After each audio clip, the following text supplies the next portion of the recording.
with organic milk only first appearing in U.S. stores in 1993. Debates still continue on what's better, organic dairy farms or conventional dairy farms.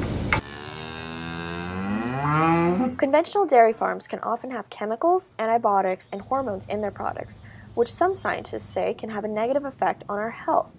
Paul Stock, a professor at KU, said our agricultural system underfunds research for alternative methods. We have pretty skewed agricultural research toward a certain idea of what agriculture and food production can and should look like that often excludes a lot of other ways of thinking.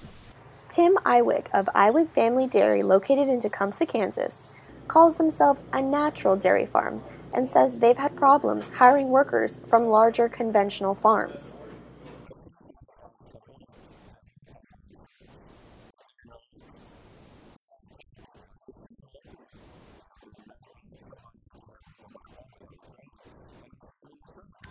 Iwig also said that many organic farms are beginning to look like conventional dairy farms.